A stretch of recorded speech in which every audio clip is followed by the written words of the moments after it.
Nikhil, if I can just bring in the consumer perspective into it, from a banking community perspective, usually, we are used to, shifting gears, dropping a couple of gears in the corners, and revving the bike. So if something like this is to happen, if electric motorbikes are to come in on the performance side, how is it that the community will be excited? Will it be cool and aspirational to own a e-bike, or I mean, it will be more of a gradual journey? How are you seeing that? I would say that I had mixed thoughts about this maybe 6 months ago, but I was fortunate to ride a couple of prototypes and a lot of EV bikes in the last 6 months. One of them was an EV dirt bike, and I was blown away by it. The sheer performance, how it can deliver that instant torque. You can change the torque curve, power curve on a phone, and you can just change the way the bike behaves as per the terrain, as per your mood. You want to go slow, you go slow. You want to go fast, you want to rip it. So the technology which is evolving with EV, I think it is crazy. It is just crazy. And any enthusiast who would say, like, I've been riding motorcycles for more than 25 years, and I also thought that I know I need that exhaust sound, I need that gear, I need that clutch. But once I was riding that EV, I was like a 10-year-old boy who was given a toy to play with. And I was playing with it for more than 4 hours, and I did not want to get off that bike. It is that good. So it's just that the riders, they need to accept that this is going to happen. We already know that Royal Enfield is betting big on it. Flying Flea is going to come up. Himalayan EV is going to come up. Stark is there internationally. Then Hero is coming up with Vida. Then other manufacturers are also getting into it. So it is just a matter of time. I'm very bullish on this, and I think in the next 4 to 5 years we are going to have some amazing bikes for all enthusiasts. And I don't want to say this, but I think ICE is not going to be there for a long time. Come to you, Nikhil. You represent motorcycle trails, right? And you're essentially a voice of the customer here for us today, having, or representing the biking community at a large. So I just want to understand a continuation of, Mr. Sanjeev and Archit speaking about the, financial means now being there, the want always being there. But how has this whole culture of, riding groups, community trails, off-road trails, help the overall, ecosystem translate this into the demand part of it, from your standpoint? It's the entire culture is actually driving the entire market, the premium market. Because if you see, there are two kinds of buyers which I primarily see. One is the first time buyer, which is not buying a commuter bike anymore. Their first bike is going to be a 300cc or maybe a 400cc bike. They want to get into that premium bandwagon because that is what they see on social media, and they are influenced by it. And then they see that being a rider is cool. The second type of buyer is somebody who's in their second innings. So they earlier used to ride commuter bikes, and now they have a bit of life happened in between. They gave up on biking. Now they're back to it in their second innings. They want to upgrade and buy their dream motorcycle, which they could not buy earlier. So they are the two types of customers, and there's an entire mindset change, I would say. The customers now, they don't want a bike which is a point A to point B. They want something which represents them, which is their identity. And that is where I think these two groups are driving the majority of the sales for premium market. I mean, if I just step back again to the consumer side of it, and Nikhil, come to you.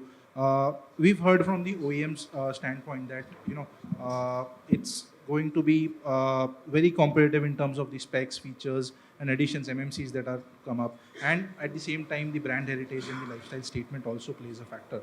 But when I look at it from a biker standpoint, from a person who's purchasing, this bike, what is the thing that excites, your community the most? Is it, I mean, the specifications, the performance? Is it the aesthetics, or is it the brand or the heritage or the club that comes along with it? I mean, Oh, thanks, Mir. That's an excellent question. So, specs do matter when you're talking in comments, when you have the bragging rights, and we are just discussing. What matters in the end is the owner gets to ride the bike. Then the specs don't matter. It's a brand, it's a lifestyle, it's the aesthetics, and you're going to live with it. And that is where I think even the brands are focusing now. If you see that earlier, there was hardly any brand engagement from any of the OEMs, but now all the brands, they are also focusing on rides, building the community, they want to get into riding gear. Everyone is getting onto it. So it's not just the motorcycle that you're selling in the premium segment. When you're selling the motorcycle, you are selling that entire experience. So you have to sell the community, you have to sell the gear, you have to give engagement points to the customer. And that is what I think matters in the end. I think if we have some time, we can take up a few questions from the audience.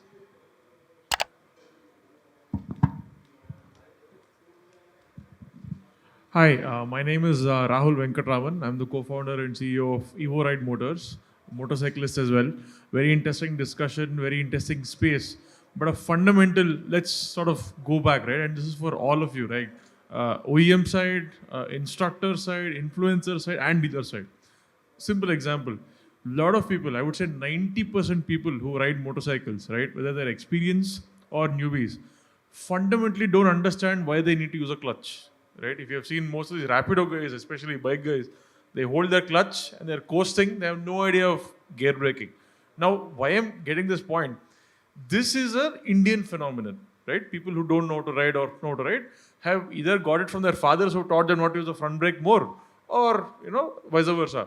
So, how does one, as an OEM, as an instructor, as an influencer, and as a dealer, deal with this sort of an issue? Because I've faced this. I used to work in Triumph Motorcycles before I started my own setup. And a lot of times when I see such people doing this, it's tough to correct their fundamental understanding of why or how a motorcycle is, right? So how do you guys look at this?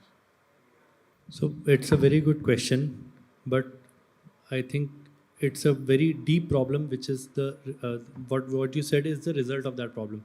The problem is how we purchase our license. We don't earn it. We don't do any kind of formal training, be it any, you can say theory or any practicals. And then how we actually go on the roads without the fear of any fines which will incur if we break rules and stuff. So as Archit said, that everyone has a role to play.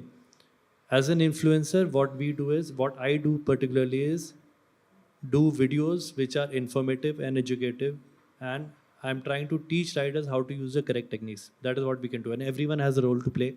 Like Suparna can do offline sessions. I can do online videos. They can create engagement programs. OEMs can create engagement programs. And that is the only way we can help the system. But what we are not representing here is the government. Government needs to tighten the process of how the licenses are issued. I think that is the core of the problem. And once that is sorted, I think all of our jobs will be maybe lost or maybe they will be easier, but that will be better for everyone. You're saying like the A2 license where you get A2 first. Exactly. First you learn how to ride a motorcycle, then you upgrade to a bigger motorcycle. If you look at the way people, how they get into a Royal Enfield or how they get into a KTM, especially a KTM, unfortunate but true that most of them can't control the power, especially even the 200, forget a 390. That's a different ball game altogether. So this misunderstanding, right? I would say misunderstanding of what the machine can do, not respecting it, as well as, like you rightly said, not being able to get to it. So is that a problem of the public, the way they're doing it, or vice versa, where the OEM is catering to this public that they know, okay, this guy doesn't know so-and-so, he can't access so-and-so, I can give so-and-so as my USP. Is that a balance that they should play? This is a government's problem. The government should be creating that license system that only when you have certain maturity, you can ride that and control that power. Once that is there and the license system is in place, you learn the correct techniques. Why can't you control power? So you can definitely do it. So it's the problem of the government, and I'm sure they are not going to do anything about it. What we can do is what we are doing on our part.